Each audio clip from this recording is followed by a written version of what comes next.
By now, many of you know the difference between narcissistic personality disorder and narcissistic style.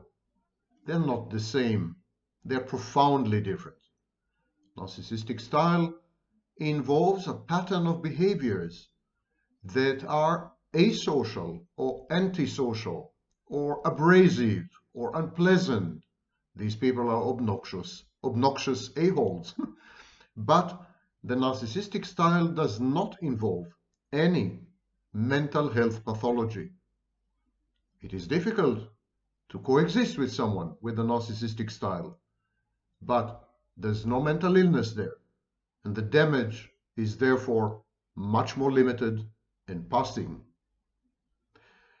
Only people diagnosed with narcissistic personality disorder, 1.7% of the population, can and should be called narcissists. I would like to introduce a third stage between narcissistic style and narcissistic personality disorder. And I call it the narcissistic pattern.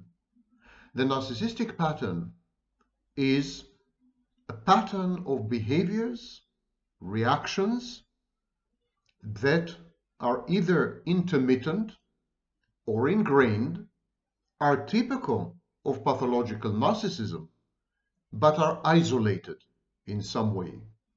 So that there is an individual, there's a person, and that individual displays from time to time behaviors which are usually associated with pathological narcissism. These behaviors, these reactions, these speech acts, they mislead people into believing that the individual is a narcissist, but they're not. I call it a narcissistic pattern because it is reminiscent of narcissism, and yet the etiology, the background, the causation, and the psychodynamics are completely different.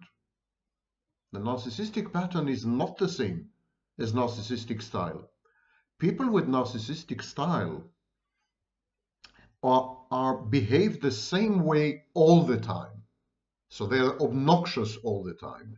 They're exploitative all the time. They're abrasive and unpleasant all the time. They're not nice. They're not kind all the time. The emphasis is all the time. These are behavioral characteristics and trait domains that are specific to the individual and typify the individual, capture the individual's essence. It is a narcissistic style. Whereas in the narcissistic pattern, there are flashes of behaviors and reactions which are very reminiscent of narcissism, of pathological narcissism, can mislead us into believing the individual is a narcissist, when actually they are completely not. My name is Sam Vaknin. I'm the author of Malignant Self-Love, Narcissism Revisited, and I'm a professor of psychology. I would like to describe a few of these behaviors and reactions which are common in pathological narcissism, but when they appear in an isolated, intermittent manner, when they are not characteristic of the individual's entire behavioral repertoire and behavioral history, then we are talking about a pattern, narcissistic pattern. Start with splitting. Both narcissists and borderlines, people diagnosed with borderline personality disorder, use an infantile defense mechanism known as splitting. They divide the world into all good and all bad, all right and all wrong, all black and all white. This is known as dichotomous thinking. They tend to idealize people and then they're all good. When they devalue the same person later, that person becomes all bad.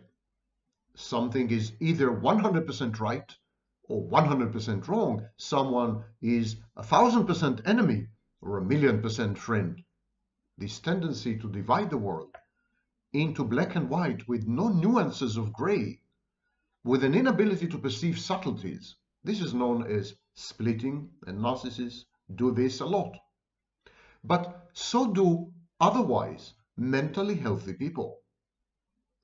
Given extreme circumstances, given enough grievances or perception of victimhood, splitting can emerge as a defense mechanism. An individual who believes himself or herself to be a victim of egregious, continuous, premeditated, deliberate abuse, such an individual often regresses psychologically, infantilizes, and then the splitting defense mechanism erupts, and the individual may say, my abuser, the perpetrator, the victimizer, the aggressor, they're all bad and I'm all good. Splitting, therefore, is not necessarily proof or evidence of pathological narcissism, because it sometimes happens, it sometimes occurs in people who are otherwise completely mentally healthy. This is very typical, for example, of victims of narcissistic abuse. Victims of narcissistic abuse tend to split as a defense. Anyone can go online and witness the exchanges in forums of victims of narcissistic abuse and self-styled empaths, and regard the rampant splitting there, where the narcissist is all bad and demonic and so on, and the victim is an angel, immaculate and impeccable. Another example of an isolated behavior or reactive pattern, which are typical of pathological narcissism, but can make an appearance in an otherwise completely normal and healthy person, well-balanced, grounded and centered person, is alloplastic defenses. Narcissists engage in alloplastic defenses. It's a tendency to blame other people, the environment, institutions, the state, someone else, the neighbors, the colleagues, the bosses, to blame someone else for one's fiascos, defeats, mishaps, bad decisions, wrong choices, and so on. This tendency to shift the blame and to refuse to accept responsibility and to be held accountable for one's decisions and choices, this is known as alloplastic defense. Whereas alloplastic defenses are common in narcissism, in pathological narcissism, healthy people sometimes engage in alloplastic defenses, and it does not mean that these people are narcissists, would-be narcissists, or wannabe narcissists. Alloplastic defenses are a firewall, a shield against extreme duress, extreme stress, extreme distress, and extreme anxiety.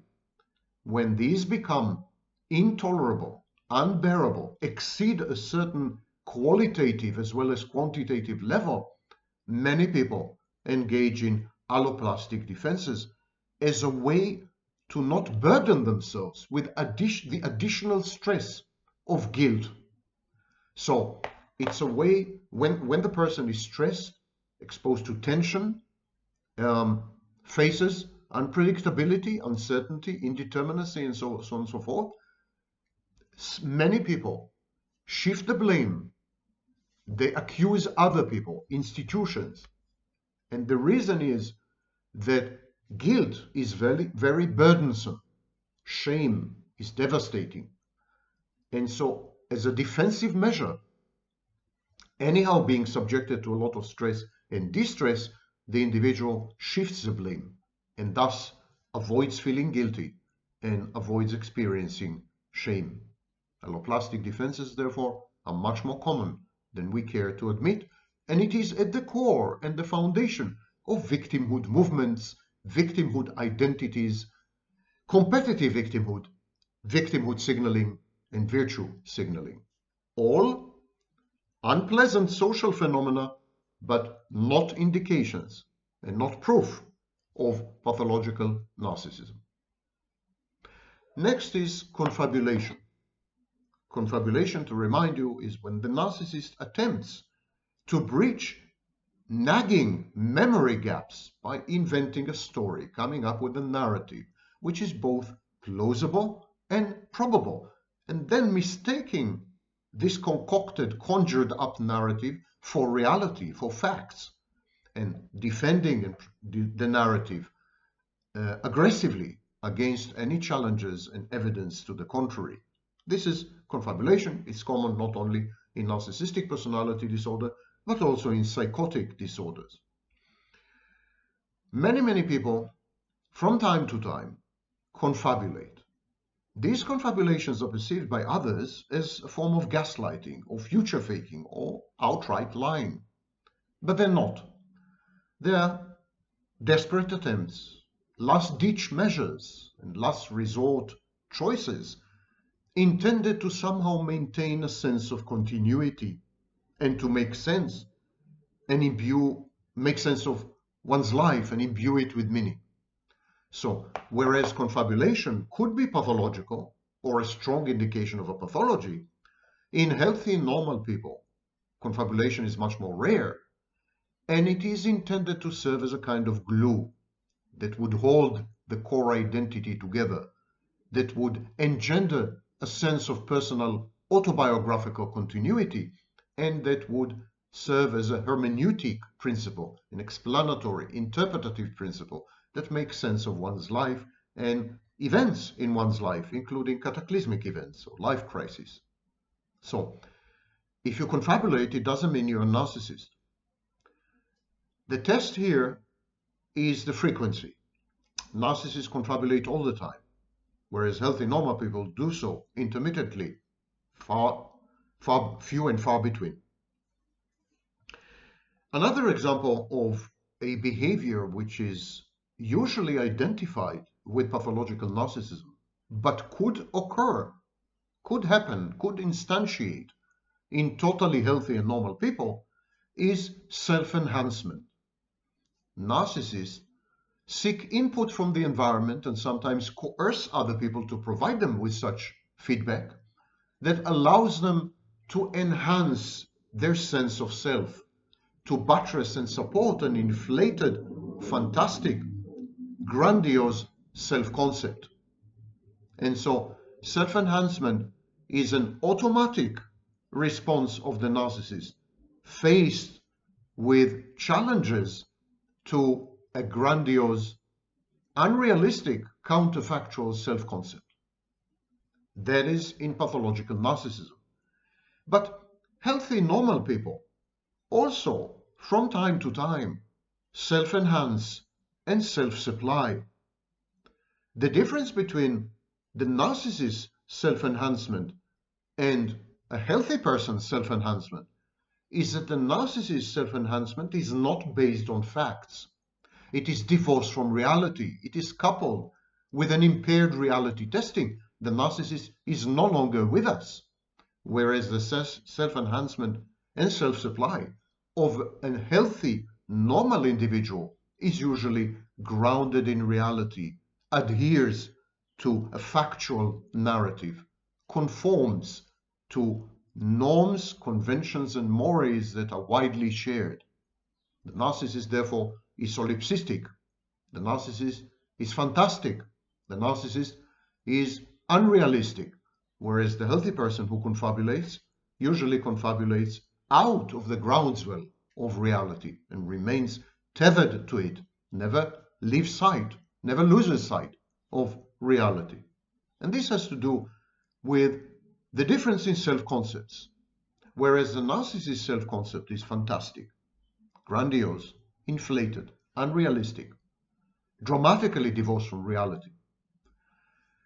A normal, healthy person's self-concept preserves intact reality testing. The self-concept reflects accurate or semi-accurate information about the individual's strengths and weaknesses, limitations and skills, talents and accomplishments.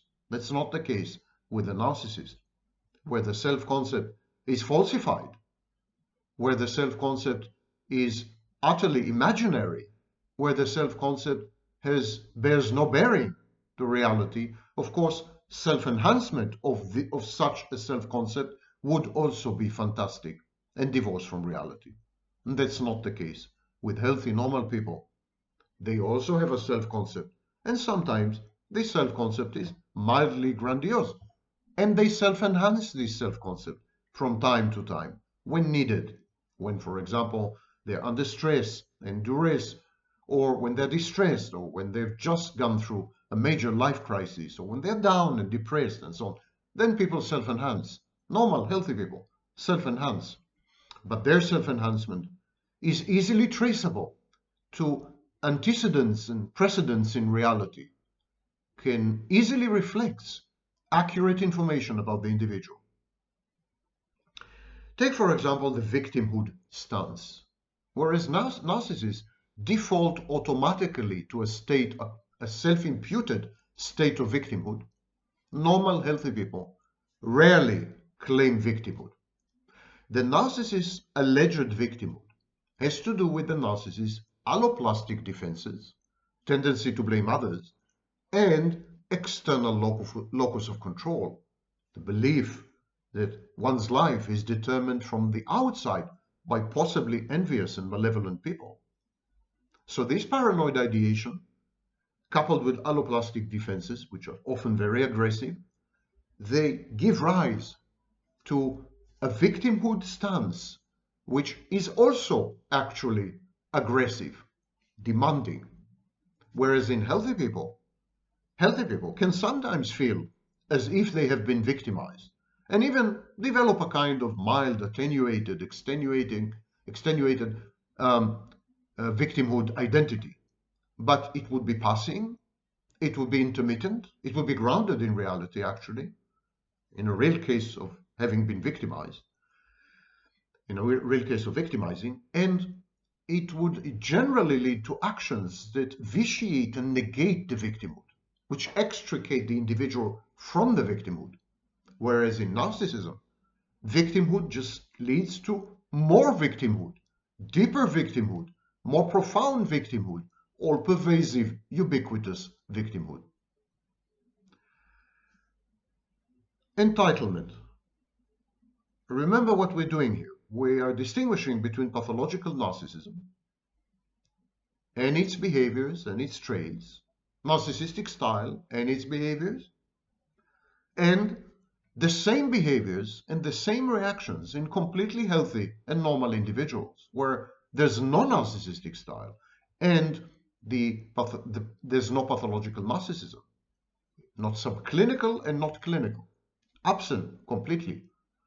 These are functional people, healthy people, normal people, and still, yet, from time to time, they display narcissistic behaviors and narcissistic reactions. That doesn't make them narcissists, nor does it mean that they're possessed of a narcissistic style, because these narcissistic behaviors and traits are intermittent, few and far between. The frequency, the quantitative measurement of these behaviors matters a lot. If you behave in these ways repeatedly, consistently, all the time, then you are either possessed of narcissistic style or you suffer from narcissistic personality disorder. If you engage in these behaviors and reactions from time to time, subject to extreme circumstances, in a way that is intermittent and transient, then you're perfectly healthy and normal. And again, consider, for example, entitlement. The pathological narcissist, the person diagnosed with narcissistic personality disorder, has a form of virulent, demanding, aggressive entitlement. Entitlement that is externalized, imposed on other people, and coerces them into modifying their behaviors or limiting their freedoms. Narcissist entitlement emanates from a self-concept that is godlike, a self-concept that is perfection reified, a self-concept that allows the narcissist to develop the conviction that he or she is entitled to highly special treatment by virtue of being a special, unique, unprecedented individual. In the narcissistic style, entitlement is a lot weaker. It's there, but it's a lot weaker, and usually does not involve externalized aggression. It's ambient, it's atmospheric, and the punitive measures, if you don't gratify or satisfy the entitlement in the case of narcissistic style, the punitive measures are minimal. They are more like sulking than like punishment. whereas the narcissist would punish you if you refuse to cater to the narcissist's needs, if you refuse to support and uphold the narcissist's view of himself as a perfect being, entitled to everything and everyone's time, resources, energy, and property. If you refuse to accept this narrative of the pathological narcissist, you'll be punished severely. So this aggression is a differential clinical feature between narcissistic personality disorder and narcissistic style. In the case of the healthy, normal person, when such a person shows entitlement, for example, sick people usually demonstrate sometimes entitlement. People who have been rendered helpless owing to an accident or life crisis, they become a bit entitled. But in healthy, normal people, entitlement is completely non-aggressive. It's not even communicated. It's just an internal feeling, a sensation, an inner experience. These healthy, normal people don't go around demanding. They don't go around imposing. They don't go around extorting and blackmailing. They don't go around threatening other people because they believe they're entitled to something or someone. While narcissists, people with narcissistic personality disorder, people with narcissistic style to a much lesser extent, do. And finally, rage. People rage. Healthy, normal people rage, absolutely. And narcissists rage. And people with narcissistic style rage. But whereas in normal, healthy people, anger may be common, rage is highly uncommon. In narcissists, in people with narcissistic personality disorder, anger is uncommon, rage is common. And in people with narcissistic style, it's about 50-50. Again, it's a question of frequency, it's a question of intensity, it's a question of quantity. Therefore, it's highly measurable. I have noticed a lacuna, I've noticed a gap between narcissistic personality disorder, narcissistic style, and normal healthy people who sometimes display narcissistic behaviors and reactions, make narcissistic speech acts, and generally become temporary a-holes and transiently obnoxious. I call this the narcissistic pattern. And I think there's a good clinical reason to distinguish it from narcissistic personality disorder and narcissistic style. What do you think? I'm curious to hear.